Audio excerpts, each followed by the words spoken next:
Sunoco is now. Yeah.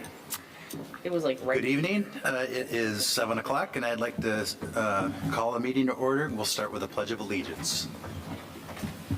I pledge allegiance to the flag of the United States of America and to the republic for which it stands, one nation, under God, indivisible, with liberty and justice for all.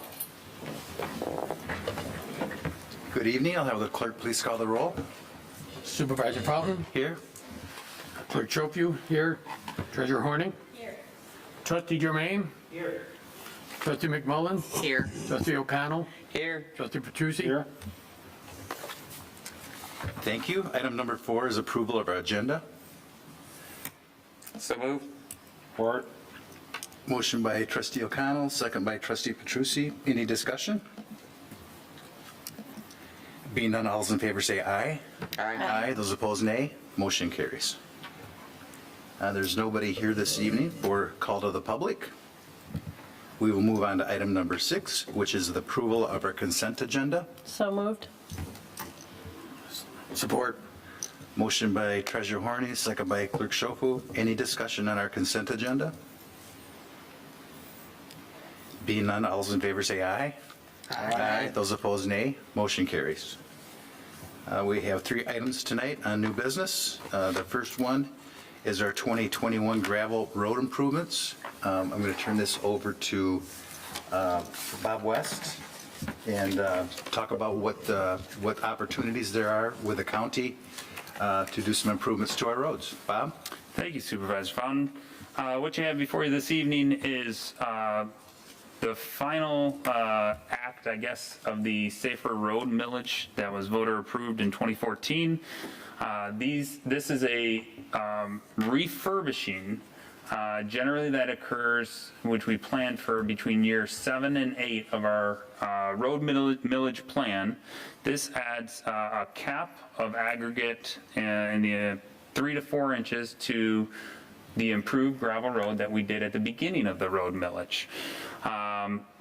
This was actually budgeted last year, but due to the COVID circumstances, was postponed. The costs are slightly less this year than years prior, but it includes a limestone cap for Pleasant Valley Road, Bergen Road, and then both sections of Clyde Road that are currently gravel right now. So additionally, what we have this, as we discussed in prior work session, is we have worked with Brighton Township and the Livingston County Road Commission to include in this a section of Commerce Road, which is a separate contract from here, in an amount not to exceed $40,000.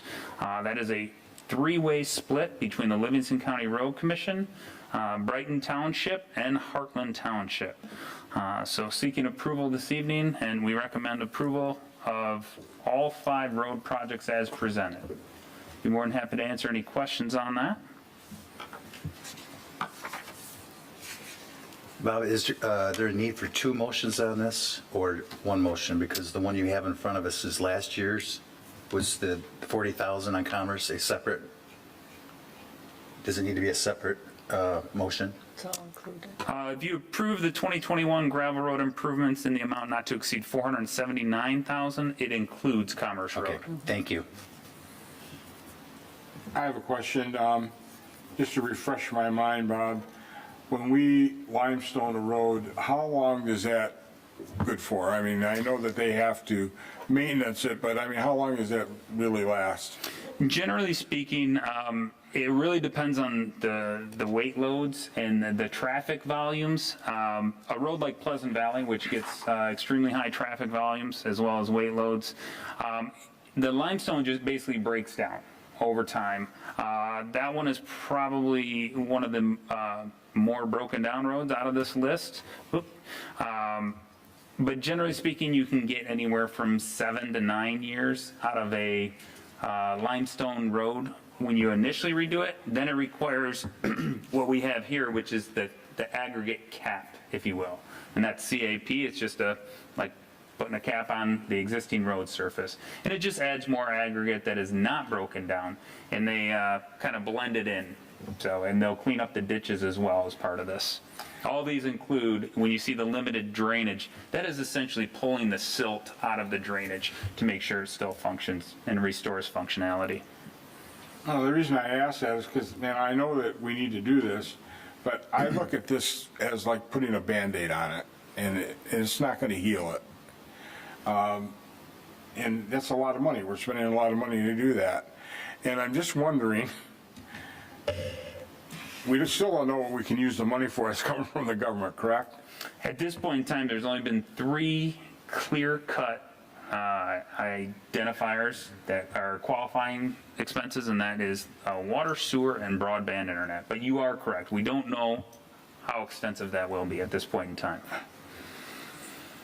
We expect to know within 2 weeks. Within 2 weeks? Yes. The Department of Treasury is supposed to release that information, I believe between May 10th and 12th is what they've And notified then it'll us. probably be changed as time goes on. It would be a shame to spend all of this money and then find out we could have paved them. And to be fair, we are working with the Road Commission to look at the probability of Pleasant Valley. We are currently in the design phase, as you know, for that.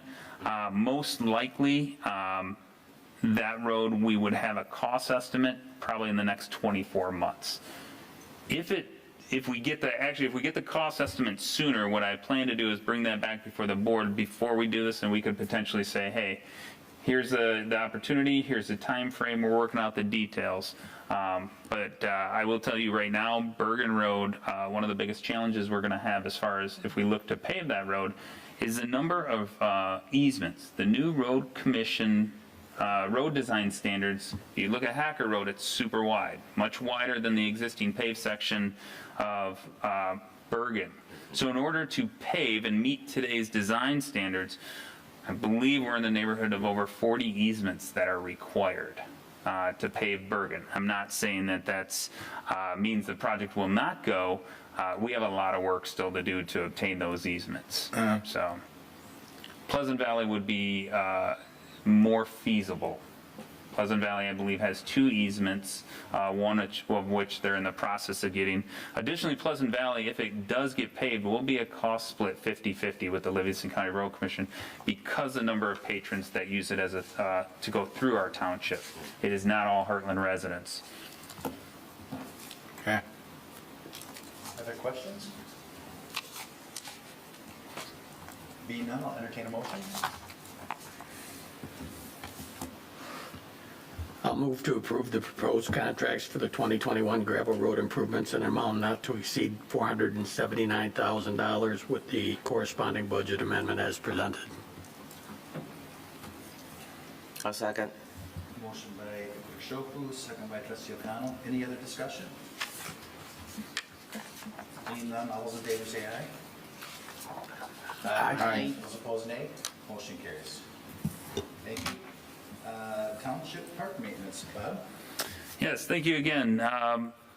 Basically what Public Works and Township Administration is seeking is to improve the existing playscapes that we have. Obviously the patronage through the COVID-19 circumstances increased substantially, and it's put additional wear and tear on the playscapes, which is a good thing. That's what they were intended for. But it does require that we have wearable items that do need replaced, including some swings, some chains, some other safety, miscellaneous safety items. But the primary factor is our playscapes. In order to sustain compliance for playground safety, is we have to add more of the fall protection. It becomes compacted over time, and essentially what we're looking to do is just kind of build that back up to sustain compliance. That's the majority of this cost. What we're looking is to authorize the Public Works Director to facilitate all these repairs and improvements on behalf of the board for an amount not to exceed $10,000 based on our cost estimates for all the little features that we have to purchase and or supply.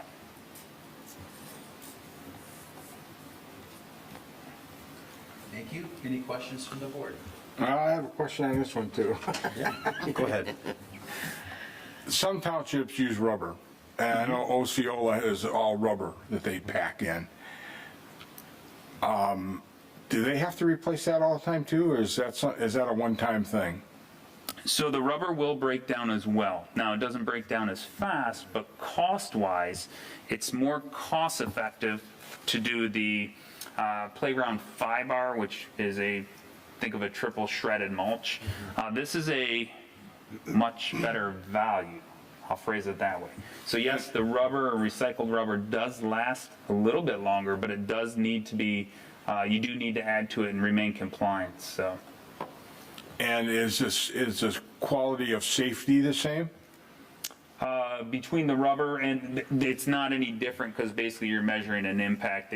They're really not concerned as much as what the material is, it's how it can absorb an impact. Okay. So in essence, I would say yes. Okay. The metric they're using for performance is just the crush factor. Okay. I know I keep bringing this up, but I go to these playgrounds and they have this really cool material, and I know it's lasting because I've been to this particular playground for 6 years and it looks like brand new still. And it's like I don't want to say carpeting, but it's like a cork rubbery thing. And these little kids, when they fall on it, they're not throwing chips around. I see kids out here throwing chips and carrying chips off, and this is such a neat, clean environment for little kids. And like I said, they fall down, get up, and run away. And I don't know, I'd like to look into it, even if Certainly, that's called port-in-place rubber. We did look into that when we developed the parks, and at that time it was deemed not cost-effective. We can certainly review that for subsequent maintenance. It was substantially more expensive, to the tune of, I want to say like tenfold. And the biggest default, if you will, the port-in-place rubber is the acidic pine needles, tree leaves, and stuff falling on that will actually stain it, and it will eat away at it. The port-in-place, they say, is great if you don't have trees around. So in certain open areas, yes, it does have a benefit. I'm not convinced that Settlers Park would be ideal. Perhaps the other two parks might be a better option for that, which we can certainly look into. yeah, because they are out in the open. Yeah. It just looks so neat and clean. Yeah. You're not putting those chips back in place. And like I said, I see little kids throwing them. That's what I was referring to, that stuff. Well, yeah, because they do have rubber you can just throw it on Comes in too. colors and all that. Yeah, this Yeah, is you can the one actually I- get patterns and logos and all sorts Yeah. of stuff. Yeah, we can Okay. certainly look into that. Hold off on perhaps the two parks that are out in the open this year, and we can bring it back. And yes. Yeah.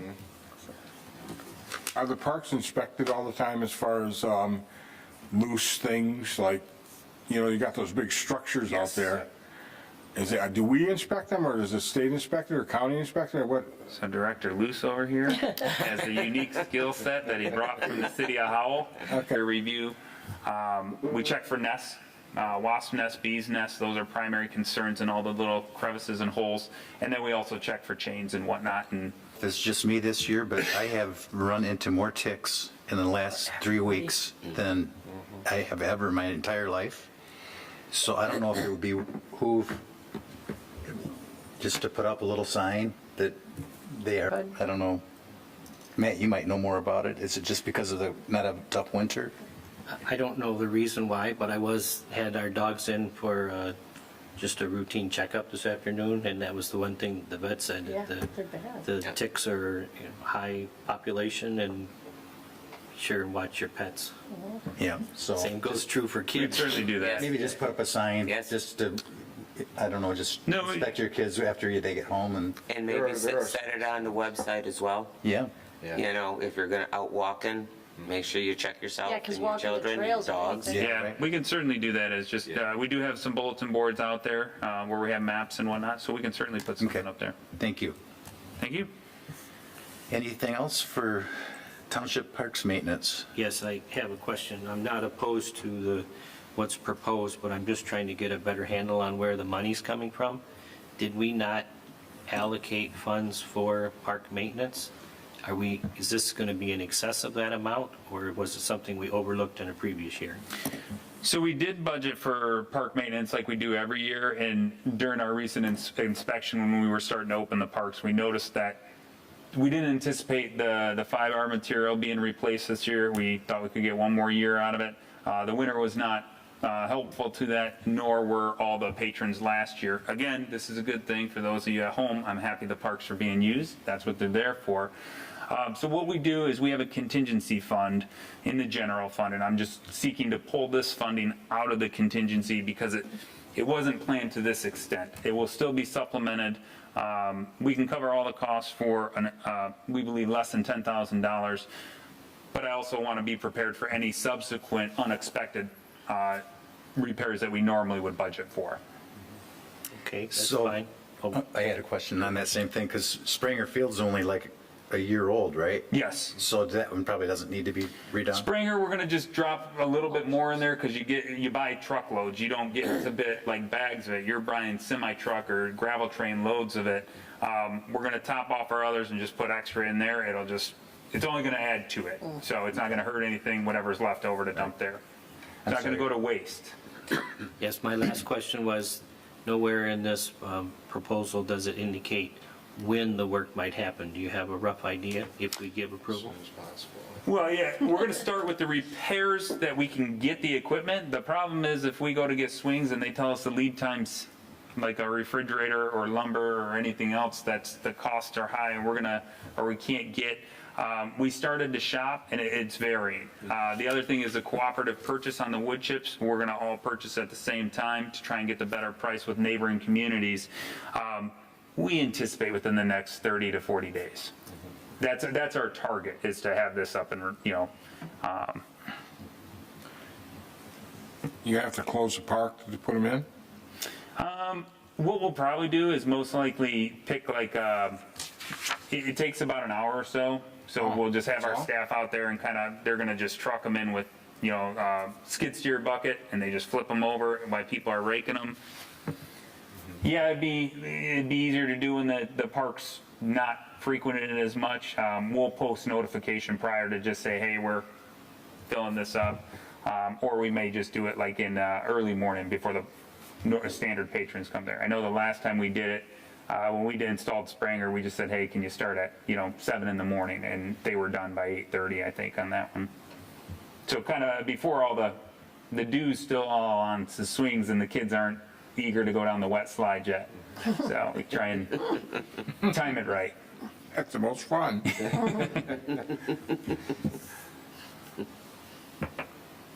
Anything else for Bob this evening? No, I'll move to authorize the Public Works Director to act on behalf of the board to restore compliance to the township playscapes, including purchases, repairs, maintenance, and improvements to the township playscape in an amount not to exceed $10,000, and approve the necessary budget amendment as presented. Support. Motion by Treasurer Horning, second by Trustee Germain. Any discussion? Being none, all those in favor say aye. Aye. Those opposed, nay. Motion carries. Thank you. And our last item tonight is our annual large item cleanup event, which is just around the corner. Michael, are you going to give the presentation on this one? Yes, sir. Thank you very much.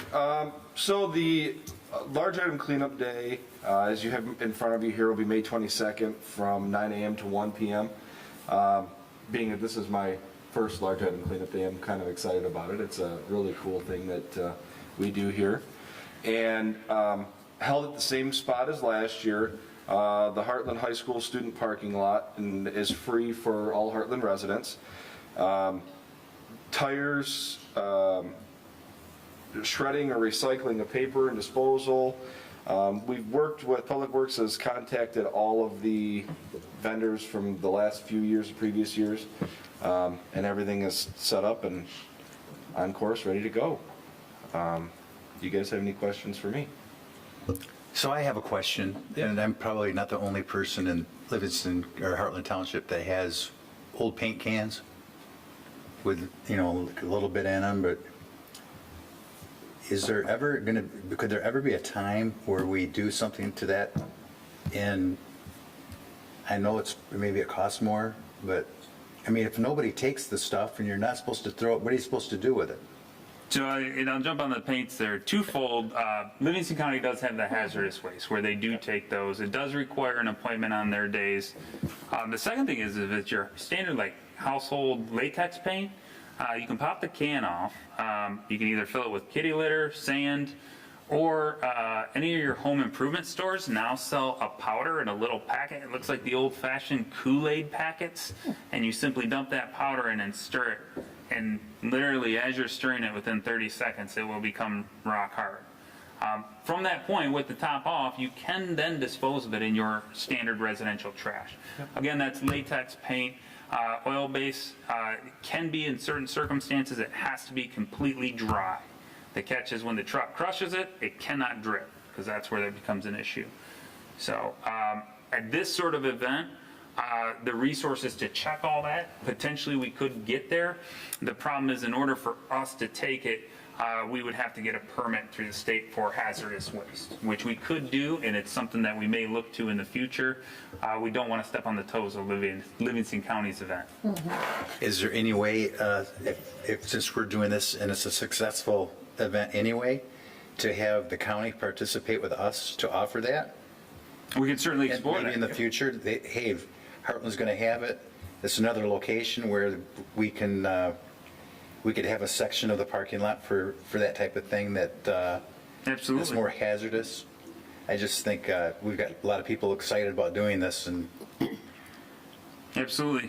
It's a great idea. just an idea. Yeah. Because I think they're partnering. I think I saw Green Oak, and they're going together on something like that. Do they take broken snow blowers and grass cutters? Yes. And it has to be, you have to empty the gas out? Gas and oil. Yep. Have them drain with the fuel and the oil, and yes, we will take it. And I didn't see one because I didn't look. Now I see it. Is this posted on the website? Yes. Okay, so people can look on the website and see what we take, right? Yep. Yes. Okay. And just a reminder, appliances must have the Freon removed. We do offer the service at the event. It's $25 cash per unit that requires Freon removal. We have a third party that does come in and remove the Freon. We will do that for you. Otherwise, you can bring your item with Freon removed for free of charge. Yeah, we're also going to have these flyers at the farmer's market this weekend for people. Very good. Is there anything else for that? Do you know what number year this is for this event? It's my 9th. And I think it was, Probably 11. I think it was 2 years prior to me starting. So, Okay. yeah. That's turned out to be a successful event, so if anybody has questions about it, they can call the township hall. Absolutely. Absolutely. Very good. Let's go on to board reports. Tonight, we start with, well, it's not going to be, so it's going to be Trustee McMullen. Look at that. By the way, on our thing, we got to switch your guys' names so they're not right next to They're in alphabetical order. each other. Trustee McMullen. No report. And then we'll go to Trustee Petrucci, No report. Clerk Schofield, No report. Treasurer Horny. Opening day of the farmer's market, 9 a.m. Rural King this weekend. We have the news, I don't know if anybody read that horrible newspaper article, but we have about 30 vendors coming. We have 13 that signed up for the entire year ahead of time. And she quoted, we have 13 vendors or something. It was, I emailed her that I was a little disappointed, but it's going to be jam-packed and lots of fun. Social distancing and sanitizing station, and come and enjoy the stuff. Thank you. Trustee Germain, No report? Trustee O'Connell, No report. and I have no report this evening. If there's nothing else for Bob or Michael at this point, we will move on to a brief recess. And this evening, under discussion and information, we have our manager's report and then a brief overview of our board workshop retreat, which was held here last Friday from 9 until 3, and we had Dr. Lou Bender as our moderator, and we're just going to review what we spoke about and what's next on our list of things. So with that, we'll take a brief recess.